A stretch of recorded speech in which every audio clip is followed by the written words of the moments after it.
Argentina ജയിച്ചു കേട്ടോ, അങ്ങനെ പറയാം.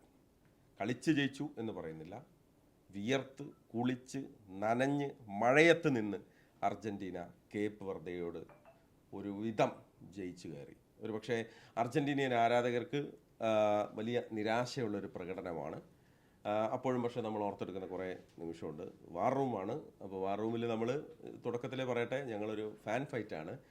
കളിയെ കാര്യമായി ഞങ്ങൾ ഗൗരവത്തിൽ വിലയിരുത്തുന്ന പരിപാടി വേറെയുണ്ട്. അപ്പോൾ ഫാൻ ഫൈറ്റ് എന്നുള്ള രീതിക്ക് തന്നെ എടുക്കുക. അപ്പോൾ ഹരി തുടങ്ങട്ടെ, എങ്ങനെയുണ്ടായിരുന്നു ഹരി? ഇപ്പോൾ കേപ്പ് വെർദയെ കുറിച്ച് നമുക്ക് തുടങ്ങാം. ബിഗ് സല്യൂട്ട് ആദ്യം. പക്ഷെ അർജൻറ്റീന, എനിക്ക് തോന്നുന്നത് അർജൻറ്റീന അപ്രോച്ച് ഭയങ്കര മോശമായിരുന്നു. എനിക്ക് തോന്നുന്നു അപ്രോച്ച് ഈ മാച്ചിനെ കേപ്പ് വെർദയെ ചെറുതാക്കി കണ്ടു എന്ന് തോന്നി മാച്ചിലൊക്കെ കണ്ടപ്പോൾ. പിന്നെ എന്താണ് പറഞ്ഞേ, സ്പെയിനോട് സമനിലയിപ്പൊക്കെ അത് ചെറുപ്പൊക്കെ പറയണത്. ഒരു കാര്യം പറയാം, അതായത് ഇപ്പം ഞങ്ങൾ ക്യാപ്സൂൾ ഇറക്കാൻ പോകുന്നത് എങ്ങനെയാണെന്ന് അറിയാം. ഞങ്ങൾക്ക് 2-3 ക്യാപ്സൂളുണ്ട്. അതിലൊരു ക്യാപ്സൂൾ എങ്ങനെയാണ്, യൂറോപ്യനിലെ കരുത്തരായ സ്പെയിനിനെ സമനിലയിൽ തളച്ച കേപ്പ് വെർദയെ തോൽപ്പിച്ചു. അതിലും നല്ല ക്യാപ്ഷൻ ഉണ്ട്, മുൻ ചാമ്പ്യന്മാരെ വിറപ്പിച്ച് കേപ്പ് വെർദെ. ഉറുഗ്വേ സ്പെയിന് ഇപ്പതാ നിലവിലെ ചാമ്പ്യൻ ക്യാപ്സ്യൂളൊക്കെ ഇറക്കി. അപ്പൊ അവർക്ക് തന്നെ കാര്യം അറിയാം, നമ്മളായിട്ട് പറയണ്ട. ബോധത്തിലേക്ക് അവർ എത്തിയതിൽ നമുക്ക് സന്തോഷം. ഫസ്റ്റ് മത്സരം കണ്ടപ്പോ തന്നെ എല്ലാവരും ബ്രസീലിനെതിരെ ജപ്പാൻ ഒരു ഗോൾ നേടിയപ്പോ ഇവിടെ എന്തായിരുന്നു ഇവര് പറഞ്ഞത്? അതാണ് ജപ്പാനെ പോലെ ഒരു ടീമിനെതിരെയാണോ ബ്രസീൽ ഗോൾ? അർജന്റീനക്കെതിരെ കളി വരുമ്പം ഇതാണ് സംഭവം. നല്ല മത്സരം, നല്ല ടീം എതിരാളി. സ്പെയിനെതിരാകുമ്പോ 67 റാങ്ക് അവരുടെ അല്ല എന്താണ് കുഞ്ഞൻ ടീം. അത് അവർക്ക് ടീമിനോടുള്ള വിശ്വാസമാണ്, അതിനൊന്നും ഞാൻ ചോദ്യം ചെയ്യുന്നില്ല. പക്ഷെ ശ്വാസം എപ്പോഴാണ് വീണെന്ന് എനിക്ക് അറിഞ്ഞാൽ കൊള്ളാവുന്നുണ്ട്. എന്ത് പറ്റി അർജന്റീനക്ക്? അല്ല, മൗനം സമ്മതം എന്നാണല്ലോ നിങ്ങൾ പറയണൊക്കെ അംഗീകരിച്ചു തരാ, എല്ലാവരും നിവർത്തിയില്ല. അല്ല, ഞാൻ അർജന്റീനൻ്റെ അലസമായ അപ്രോച്ച് എന്നുള്ളതിൽ ഞാൻ എപ്പോഴും വിശ്വസിക്കുന്നില്ല. കേപ്പ് വെർദെയുടെ മികച്ച പ്രകടനം അങ്ങനെ തന്നെ അതിന് കാണണം. കാരണം അർജന്റീന ഫസ്റ്റ് ഹാഫിലൊക്കെ അവർ കളിക്കുന്നത് നമ്മൾ കണ്ടതാണ്. അപ്പോൾ ഒരിക്കലും അതിനോട് ഞാൻ യോജിക്കുന്നില്ല.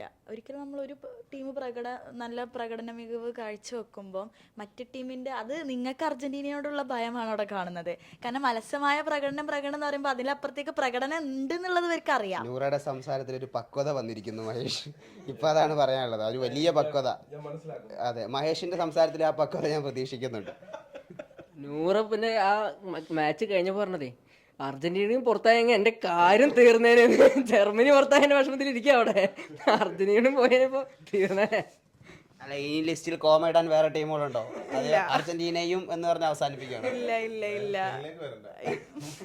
സ്പെയിനിൽ റിക്രൂട്ട്മെന്റ് ഇല്ലാന്നൊക്കെ. നിങ്ങളാണല്ലോ സ്പെയിൻ്റെ അസോസിയേഷൻ പ്രസിഡന്റ്. ഞങ്ങളെ ക്യാപ്സൂൾ ഫാക്ടറി വളരെ സജീവമാണ്. അതിരാവിലെ തന്നെ ഞങ്ങളത് ഓപ്പൺ ചെയ്തിട്ടുണ്ട്. ഞങ്ങളെ 2 ക്യാപ്സൂൾ മാത്രമാണ് നിങ്ങളിപ്പോൾ കേട്ടത്. 3-മതൊരു ക്യാപ്സൂള് ഞങ്ങളെ കയ്യിലുണ്ട്. അതായത് നമ്മളൊരു കൊല്ലപ്പരീക്ഷ എഴുതാണ്. അതിൽ എല്ലാ പരീക്ഷയും നമ്മൾ വിചാരിച്ച മാർക്ക് കിട്ടണമെന്നില്ല. ചിലപ്പം ടെലിഗ്രാമിൽ എഴുതി അയച്ചാൽ മതി, ഞാൻ അതായത് ചിലപ്പോൾ മലയാളം സെക്കൻഡ് ഈസി ആയിരിക്കും, പക്ഷെ കെമിസ്ട്രി ഭയങ്കര ടൈറ്റ് ആയിരിക്കും. അപ്പൊ അതാണ് ഇന്ന് സംഭവിച്ചത്. എല്ലാ പരീക്ഷയും നമ്മൾ അങ്ങനെ ഹരിയൊക്കെ നമുക്ക് അറിയുന്നില്ല, നമ്മൾ പരീക്ഷ എഴുതിയ ആളുകളല്ലേ ഹരി? അല്ല, മഹേഷ് എവിടെയാണ് പരീക്ഷ എഴുതിയേക്കുന്നത് അതൊന്ന് പറയും. ഏത് പരീക്ഷയുടെ കാര്യമാണ് മഹേഷ് ഉദ്ദേശിക്കുന്നത്? അല്ല, ഞാൻ പറഞ്ഞു, നമ്മൾ ഒരു ടീമിനെയും കുറച്ച് കാണുന്നില്ല. ഞങ്ങളിത് തിരിച്ചു പറയാൻ കാരണം എന്താണ്, ജപ്പാനെതിരെ ഞങ്ങൾ ഗോൾ വഴങ്ങിയപ്പോൾ ഇവിടെയുള്ള ഓരോ അർജന്റീന ആരാധകരുടെയും വായിലിരിക്കുന്നത് ഞങ്ങൾ കേട്ടതാണ്. അപ്പോൾ അതിനുള്ള മറുപടി എന്തായാലും കിട്ടും. അല്ലാതെ കേപ്പ് വെർദെ മോശം ടീം ആയതുകൊണ്ടോ അല്ലെങ്കിൽ അവരെ കുറച്ച് കാണുന്ന ഒന്നുമില്ല. ഇവരൊക്കെ എന്തോ പറയാൻ വാദിരിക്കുന്നു. ഞാൻ പറയട്ടെ, ഞാനൊരു അർജന്റീന ഫാൻ ആണെന്നുള്ളതൊക്കെ ശരിയാണ്, ഒരു മെസ്സി ഫാൻ ആണെന്നുള്ളതൊക്കെ ശരിയാണ്. പക്ഷെ ഒരു നിമിഷത്തേക്ക് കേപ്പ് വെർദെയുടെ കളി കണ്ടപ്പം അവര് അർജന്റീന അല്ല ഓപ്പോസിറ്റ് എന്നുണ്ടെങ്കിൽ ജയിച്ചാൽ കൊള്ളായിരുന്നു എന്നുള്ള ഒരു ഫീല് എവിടെയോ വന്നിട്ടുണ്ടായിരുന്നു. അല്ല, അങ്ങനെയല്ല.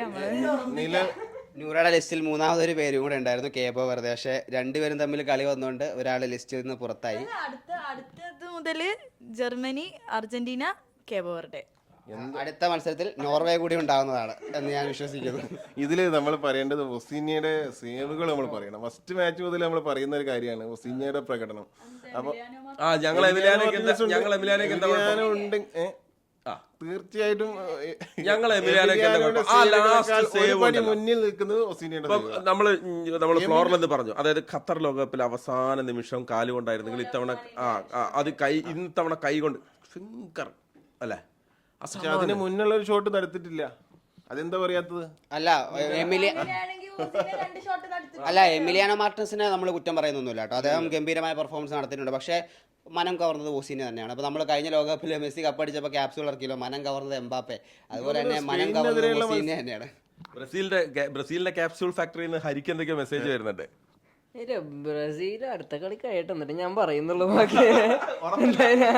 അല്ല നമ്മൾ ഹരി പറഞ്ഞ പോലെ നമ്മൾ ചെറുതാക്കി കാണുന്നില്ല. നോർവേ വലിയ ടീം തന്നെയാണ്. നോർവേ നമ്മൾ അത്ര ചെറുതാക്കി കാണുന്നില്ല. ഇപ്പൊ പറഞ്ഞാല് മറ്റു പലരും പറഞ്ഞത് ചെറുതാക്കി കണ്ടിട്ട് കാര്യമില്ല, ചെറുതല്ല, നിങ്ങൾ ചെറുതാക്കി കാണുന്നതിനനുസരിച്ചല്ലേ പരിപാടി. മറ്റു പലരും പറഞ്ഞത് ഇന്നത്തെ മത്സരത്തിൽ 3 എണ്ണെങ്കിലും മിനിമം 3 എണ്ണം എന്നുള്ള പല അർജന്റീന ഫാൻസിന്റെ വാദങ്ങളുണ്ടായിരുന്നു. അപ്പൊ 3 എണ്ണം അടിച്ചു. പക്ഷെ എക്സ്ട്രാ ടൈം കഴിഞ്ഞിട്ടാണ്. സേഫുക്കാനെ കുറ്റം പറയരുത്, അതെനിക്ക് പറയാനുള്ളൂ. അല്ല മറ്റേ ഇവിടുത്തെ അർജന്റീന ഫാൻസ് പലരും പറഞ്ഞതേ നമുക്ക് ഇത് വലിയ പരീക്ഷകളൊന്നും നേരിടേണ്ടി വന്നില്ല, ഫ്രാൻസിനൊക്കെ കിട്ടിയാലേ ഇനിയിപ്പോൾ കാര്യം നടക്കുള്ളൂ എന്നാണ് പറഞ്ഞത്. ഇല്ല, അർജന്റീന ഫാൻസ് പറഞ്ഞ വേറൊരു കാര്യമുണ്ട്. ലിസാൻഡ്രോ മാർട്ടിനസിനെ മറികടന്ന് ഒരു പന്ത് പോലും അകത്ത് കയറിയില്ല. അല്ലെങ്കിൽ ലിസാൻഡ്രോ അതെന്തായാലും ഈ കേപ്പ് വെറുതെ തിരുത്തി കുറിച്ചിട്ടുണ്ട്. അത് നോക്കൌട്ടിലെ ഫസ്റ്റ് മത്സരത്തിൽ തന്നെ. അതെ ഇന്നിപ്പോൾ കേപ്പ് വെർത്തിനെ കുറിച്ച് സംസാരിക്കാൻ നിർവാഹമില്ല. നമ്മളെ ചിത്തവരാൻ ആളുകൾ വരികയായിരിക്കും. പക്ഷേ യാഥാർത്ഥ്യം അതാണ്. അർജന്റീനയെ നമ്മൾ അംഗീകരിക്കുന്നു കേട്ടോ. അവർ പൊരുതി നേടിയ ഒരു വിജയം തന്നെയാണ്. പക്ഷേ ഈ പറഞ്ഞ പോലെ ഇന്ന് വാർത്തകളിൽ നിറഞ്ഞു നിൽക്കാൻ പോകുന്നത് കേപ്പ് വെർതെ എന്ന് പറയുന്ന രാജ്യം തന്നെയായിരിക്കും. ഉറപ്പായി നമ്മൾ അടുത്ത ലോകകപ്പിൽ ഇനി നമ്മൾ ആ ടീമിനെ കൂടി പ്രതീക്ഷിക്കുകയാണ്, എക്സൈറ്റ് ചെയ്യാണ് നമ്മൾ. അവരിനി അടുത്ത ലോകകപ്പിലേക്ക് വരികയാണ്, എന്താണ് ചെയ്യാൻ പോകുന്നത് എന്നുള്ളത്. അപ്പം അതിലേക്കാണ് നമ്മളിപ്പോൾ നമ്മുടെ പ്രതീക്ഷ. അർജന്റീന ജയിച്ചെങ്കിൽ പോലും എനിക്ക് തോന്നുന്നു അർജന്റീന ആരാധകരായ മഹേഷും ഇപ്പോൾ കുറേ ആളുകൾ ഇവിടെ ഉണ്ടായിരുന്നു, ആരും ആഘോഷിക്കുന്നില്ല. എല്ലാവരും ആ കേപ്പ് വെർദെയുടെ ഒരു പ്രകടനത്തിൽ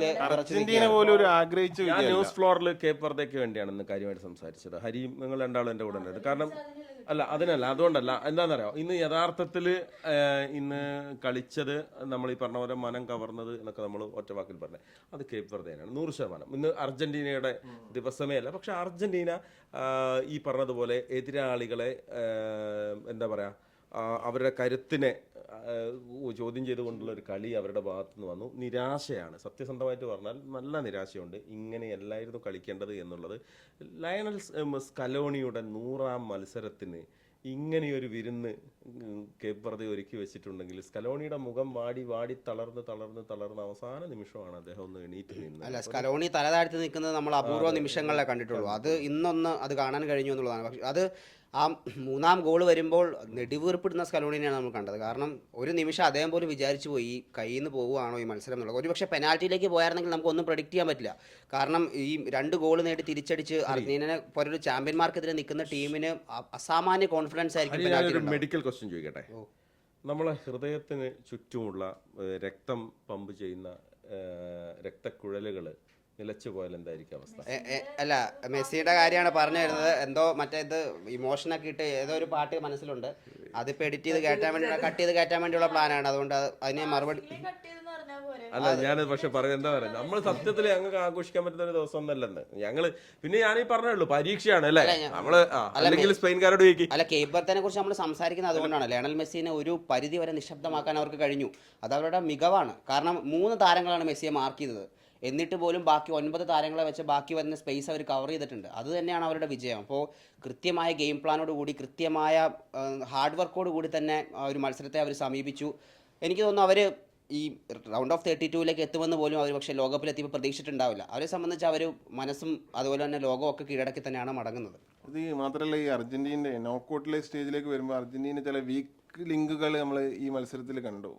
ഇവർ ഗോളടിക്കുന്നത് മാത്രമല്ല, ഈ കൃത്യമായിട്ട് മിഡിൽ തന്നെ കുറേ മത്സരം കളി കൺട്രോൾ ചെയ്യുന്നതിൽ അർജന്റീന പലപ്പോഴും പാളുന്നത് കണ്ടു. പിന്നെ സബ്സ്റ്റിറ്റ്യൂഷൻ കുറേ വൈകി, സിമിയോണി ഇറക്കിയില്ല എന്ന് പറഞ്ഞിട്ടുള്ള കുറച്ചൊരു കാര്യങ്ങൾ പറയുന്നുണ്ട്. സിമിയോണിക്ക് ഒരു ചാൻസ് കൊടുത്തിരുന്നെങ്കിൽ വിങ്ങിലൂടെയുള്ള ഒരു മുന്നേറ്റങ്ങൾ അങ്ങനെ കാണായിരുന്നു.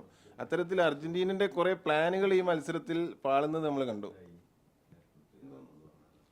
അർജന്റീനയുടെ ഈ ഒരു മത്സരത്തിൽ സത്യം പറഞ്ഞാൽ എക്സ്ട്രാ ടൈമിലുണ്ടല്ലോ മര്യാദക്ക് അങ്ങോട്ട് സംഭവം കാണാം. അത് നമ്മൾ ആ ഇമോഷനിൽ പെട്ടുപോയോണ്ട് അല്ല. പക്ഷേ സിമിയോണേനെ ഇറക്കുന്നതെന്ന് പറഞ്ഞു കഴിഞ്ഞാൽ മാറ്റങ്ങൾ വരുത്തിയിട്ടുണ്ട് എന്നുള്ളതാണ്. പക്ഷേ ഞാനിപ്പോഴും പറയുന്നു, അർജന്റീനയുടെ അലസമായ പെർഫോമൻസ് അല്ല, കേപ്പ് വെർദെയുടെ മികച്ചമായ പെർഫോമൻസ് ആണ് അതിന് കാരണം എന്നുള്ളത്. അത് കേപ്പ് വെർദെ നന്നായിട്ട് കളിച്ചു. കേപ്പ് വെർദെ നല്ല പെർഫോമൻസ് ആണ് കാഴ്ചവെച്ചത്. പക്ഷേ അർജന്റീനയുടെ മാച്ചിനോടുള്ള അപ്രോച്ച് മോശമായിരുന്നു എന്നുള്ളത്. അതായത് ഞാൻ പറയാം ഫസ്റ്റ് ഹാഫില് അർജന്റീന മികച്ച പ്രകടനം തന്നെയാണ് കാഴ്ചവെച്ചത്. അത് കാഴ്ചവെക്കുമ്പം ഓരോ മൊമെന്റിലും നോക്കിക്കഴിഞ്ഞാൽ അറിയാം അവരുടെ ഡിഫൻസ് എത്രത്തോളം സ്ട്രോങ് ആയിരുന്നു എന്നുള്ളതും. അവർ എല്ലാ ബോളുകളും പെനാൾട്ടി ബോക്സിന്റെ പുറത്ത് നിന്നാണ് അവർ ക്ലിയർ ചെയ്യാൻ നോക്കുന്നത്. പക്ഷെ നേരെ മറിച്ച് അർജന്റീനയുടെ സൈഡിലോട്ട് പോകുമ്പോൾ ആ ഒരു ഒറ്റ കാര്യത്തിലേ ഞാൻ മിസ്റ്റേക്ക് പറയുള്ളൂ. അതായത് അർജന്റീന എപ്പോഴും അവരെ ബോക്സിലോട്ട് പെനിട്രേറ്റ് ചെയ്തിട്ടാണ് പലപ്പോഴും ബോൾ ക്ലിയറൻസും കാര്യങ്ങളും നോക്കുന്നത്. അപ്പോൾ ആ ഒരു സൈഡിൽ മാത്രമേ എനിക്ക് അർജന്റീനയുടെ അപ്രോച്ച്, പിന്നെ ഒരു ഗോൾ നേടിയതിന് ശേഷമാണ് അർജന്റീന ഒന്ന് സെറ്റിൽ ഡൗൺ ചെയ്തത്. ഈ കാര്യങ്ങൾ ഞാൻ ഇപ്പോൾ അതായത് ഒരു ഗോൾ നേടിക്കഴിഞ്ഞാൽ, ഒരു ഗോൾ ലീഡ് എടുത്തു കഴിഞ്ഞാൽ ഒരു ചാമ്പ്യൻ ടീം ഗെയിം കൺട്രോൾ ചെയ്യണം. അത് ആ ഒരു കൺട്രോളിങ് അർജന്റീനയുടെ ഭാഗത്തു നിന്ന് ഉണ്ടായില്ല എന്ന് മാത്രമാണ് എനിക്കൊരു, അതായത് കേപ്പ് വെർദെ നന്നായിട്ട് കളിച്ചു. കേപ്പ് വെർദെ അതിന് അതായത് എന്താ പറയാ, അർജന്റീനയെ കൺട്രോൾ ചെയ്യാൻ സമ്മതിച്ചിട്ടുണ്ടാവില്ല. പക്ഷേ ഗെയിം മാനേജ്മെന്റിൽ എവിടെയോ ഒരു പൊടിക്ക് വീക്കായിരുന്നുള്ളത് ശരിയാ. പക്ഷെ കാരണമായിട്ടുള്ള എലമെന്റ് കേപ്പ് വെർദെ ആണെന്നുള്ളതേ ഞാൻ പറയുന്നുള്ളൂ. അത്രേ ഞാൻ പറയുന്നുള്ളൂ. അല്ലാതെ അർജന്റീന ഒരിക്കലും കേപ്പ് വെർദെനെ താഴ്ത്തി കണ്ടിട്ട് അങ്ങനെ ഒരു സിറ്റുവേഷനിലോട്ട് താഴ്ത്തി കണ്ടുന്നല്ല അവര് ഒരു അലസത അവർക്ക് ഏതൊക്കെയോ നിമിഷങ്ങൾ അവരെ അലട്ടിയിട്ടുണ്ടെന്നുള്ളതാണ്. 2022 സൗദി അറേബ്യക്കെതിരെയുള്ള മത്സരമാണെന്നുണ്ടെങ്കിൽ ഈ പറഞ്ഞ കാര്യങ്ങളെല്ലാം ഞാൻ അംഗീകരിച്ചു തന്നിരുന്നു. പക്ഷെ ഈ മത്സരത്തിൽ എനിക്കത് ഇത്തിരി അവർക്ക് പറ്റിയെന്ന് വെച്ച് കഴിഞ്ഞാൽ ഈ ഗ്രൂപ്പ് ഘട്ടത്തിൽ അവർ പരീക്ഷിക്കപ്പെട്ടിട്ടുണ്ടായിരുന്നില്ല എന്നുള്ളതാണ്. ഈ ഒരു മത്സരത്തിൽ അവർ പരീക്ഷിക്കപ്പെട്ടു. ഇപ്പൊ ഇനിയിപ്പോൾ മുന്നോട്ട് പോകുമ്പോൾ ചിലപ്പോൾ ഫ്രാൻസ് വന്നാൽ പോലും അർജന്റീനയ്ക്ക് ജയിക്കാൻ കഴിയും. അതല്ല എന്നല്ല, ഈ ഇപ്പൊ മത്സരത്തിൽ ഈ കേപ്പ് വെർദെക്കെതിരായ മത്സരത്തിൽ ഇത്രയും നമ്മളെ നിരാശപ്പെടുത്തിയെന്ന് പറഞ്ഞാൽ അത് വരുന്ന മത്സരങ്ങൾ അത് ബാധിക്കുമെന്ന് നമ്മൾ കരുതുന്നതുമില്ല. ഇത് ശരിക്കും പറഞ്ഞാൽ അവർക്കൊരു പരീക്ഷണമായിരുന്നു. ആ പരീക്ഷണം അതായത് ഒരു സൂചനയാണ്. അവർക്ക് ആ ഒരു പാഠങ്ങളിൽ നിന്ന് പഠിക്കാനുള്ള ഒരു അവസരം ഈ മത്സരത്തിൽ നിന്ന് ലഭിച്ചു എന്നാണ് ഞാൻ മനസ്സിലാക്കുന്നത്. ഒപ്പം തന്നെ നല്ല ടീമുകൾ അല്ലെങ്കിൽ ഒരു ക്വാളിറ്റി ടീമുകൾ വരുമ്പം അർജന്റീനയുടെ പ്രകടനം ഇതിലും മനോഹരമാവാൻ സാധ്യതയുമുണ്ട്. വിശ്വസിക്കുന്നത് ഏറ്റവും അഡാപ്റ്റീവ് ആയിട്ടുള്ള കോച്ചാണ് സ്കലോണി. അത് ക്രൊയേഷ്യക്കെതിരെ കഴിഞ്ഞ പ്രാവശ്യം ക്രൊയേഷ്യക്കെതിരെ എടുത്ത ടാക്ടിക്സ് അല്ല ഒരിക്കലും ഫ്രാൻസിനെതിരെ എടുത്തത്. അപ്പൊ ഇങ്ങനെ മാറ്റി കളിക്കാൻ ഒരു കപ്പാസിറ്റി ഉള്ള കോച്ച് ഉണ്ടാകുമ്പോൾ ഐ ഡോണ്ട് തിങ്ക് ഒരു വെറി ചെയ്യണം എന്നുള്ളത്. അല്ല, ഞാനത് യോജിക്കുന്നുണ്ട്. സ്കലോണി വലിയ വ്യത്യസ്തമായ പ്ലാനുകളുള്ള പരിശീലനമാണ്. ഓരോ മത്സരത്തിനനുസരിച്ചാണ് അദ്ദേഹം ടീമിനെ തയ്യാറാക്കുന്നത്. അപ്പോൾ ഈ പറഞ്ഞ നമ്മൾ ഇപ്പോഴും പറയുന്നു അർജന്റീനയുടെ ഒരു പ്രകടനത്തെക്കുറിച്ച് നമ്മൾ പറയുമ്പോൾ പോലും കേപ്പ് വെർദെയുടെ ഒരു മനോഹരമായ പ്രകടനം, അത്രയും മനോഹരമായ പ്രകടനം വന്നതുകൊണ്ടാണ് നമുക്കിന്ന് സംസാരിക്കേണ്ടി വന്നത്. അല്ലെങ്കിൽ അർജന്റീന തന്നെയാണ് ഇന്ന് തലക്കെട്ടുകളിൽ എത്തേണ്ടത്. പക്ഷേ കേപ്പ് വെർദെ പോലെ ഒരു ടീമാണ് എതിരെ കളിച്ചത് എന്നുള്ളത് കൊണ്ട് അവർക്ക് വേണ്ടി സംസാരിക്കാതിരിക്കാൻ നിർവാഹമില്ല എന്നുള്ളത് കൊണ്ട് മാത്രമാണ് നമ്മളത് ഇവിടെ പറയുന്നത്. അല്ലാതെ അർജന്റീനയോടുള്ള ദേഷ്യം കൊണ്ട് അവർ ജയിച്ചു എന്നുള്ളത് കൊണ്ടോ ഒന്നും അല്ല. അതാണ് സത്യം. ജാമ്യമാണ്. Okay okay. എന്തായാലും ഷറഫ്, ഒരു കാര്യം കൂടെ. ഇനിയിപ്പോൾ സ്പെയിൻ അടുത്ത മത്സരം പോർച്ചുഗലാണ്. വളരെ പെട്ടെന്ന് ഈ കേപ്പ് വെർദെക്കെതിരെ സ്പെയിൻ കളിച്ച കളി മതിയാകില്ല പോർച്ചുഗലിനെതിരെ കളിക്കുമ്പോൾ. അപ്പോൾ അതിലൊക്കെ ഒരു ഐഡിയ ഉണ്ടല്ലോ അല്ലേ? അത് ഡെലഫ്യൂവിൻ്റെ ഒരു പ്ലാൻ എന്ന് പറയുന്നത് ഓരോ മത്സരത്തിൽ ഇപ്പോൾ സ്കലോണിയുടെ പറഞ്ഞ പോലെ ഓരോ മത്സരത്തിനനുസരിച്ച് പ്ലാൻ സെറ്റ് ചെയ്യാണ്. അത് ഓരോ ടീമിന് ഉറുഗ്വേക്കെതിരെ ഒരു പ്ലാന്, അതേപോലെ ഓരോ ടീമും ഓസ്ട്രിയക്കെതിരെ മറ്റൊരു പ്ലാൻ. അത്തരത്തിൽ ഓരോ മത്സരത്തിനനുസരിച്ച് പ്ലാൻ സെറ്റ് ചെയ്തത് കൊണ്ടാണ് സ്പെയിന് പോകുന്നത്.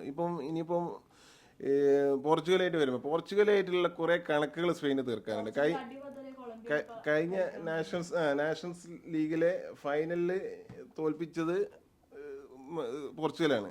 റൊണാൾഡോയുടെ ഗോളൊക്കെ നമുക്ക് ഓർമ്മ ഉണ്ടാവും. അന്ന് റൊണാൾഡോ ലമിൻ യമാൽ തമ്മിലൊരു ചെറിയ ഒരു റസൽ ഉണ്ടായിട്ടുണ്ട്. അതിനുള്ള മറുപടി കൂടി ഈ മത്സരത്തിൽ ലോകകപ്പ് വേദിയിൽ നൽകുമെന്ന് തന്നെയാണ് ആരാധകർ പ്രതീക്ഷിക്കുന്നത്. അതിന് CR7 സമ്മതിക്കുമെന്ന് തോന്നുന്നില്ല കേട്ടോ. അത് ഹരി ഇന്നലെ തൊട്ട് CR7. ഓക്കെ. അപ്പോൾ ഞങ്ങള് അർജന്റീന ആരാധകർ നിരാശരാണ്. നമുക്കിനി സമയം കളയാനില്ല. എത്രയും പെട്ടെന്ന് നമ്മൾ ക്യാപ്സ്യൂളുകൾ പ്രചരിപ്പിക്കുക വ്യാപകമായി. കാരണം കളി സത്യസന്ധമായിട്ട് പറഞ്ഞാൽ നമ്മൾ തോറ്റ പോലെ ജയിച്ച കളിയാണിത്. എൻ്റെ അർജന്റീന ഇങ്ങനെയല്ല. സത്യസന്ധമായിട്ട് പറഞ്ഞാൽ എൻ്റെ അർജന്റീന ഇങ്ങനെയല്ല, പക്ഷെ വിറച്ച് ജയിച്ചു തന്നെയാണ്. അപ്പോൾ നമുക്ക് ഇതിനൊരു ക്യാപ്ഷൻ വേണ്ടി വരില്ല അല്ലേ? അർജന്റായി ക്യാപ്സൂൾ തയ്യാറാക്കുമെന്നാക്കിയല്ലോ. അത് ഷറഫ് പരിഗണിക്കും. അർജന്റായി തിരിച്ചു വരും എന്നാക്കും. അപ്പോൾ ശരി, ഞങ്ങൾ നിർത്താണ്. വാർറൂമേ കഴിഞ്ഞിട്ടുള്ളൂ. നമ്മളെ പോഡ്കാസ്റ്റ് വളരെ പെട്ടെന്ന് വരും. അതിൽ വളരെ വിശാലമായി അതിലുണ്ടാകും. എല്ലാവരും അത് കാണണം. ഒപ്പം തന്നെ നമ്മുടെ പ്രോഗ്രാം പന്തോറയും വളരെ സജീവമായിട്ട് പോകുന്നുണ്ട് അല്ലേ?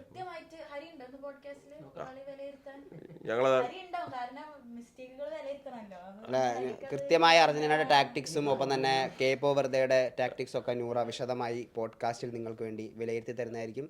എല്ലാവരും കാത്തിരിക്കുക. ഓക്കെ. അപ്പോൾ നമ്മൾ നിർത്താണ് കേട്ടോ. Okay, bye bye.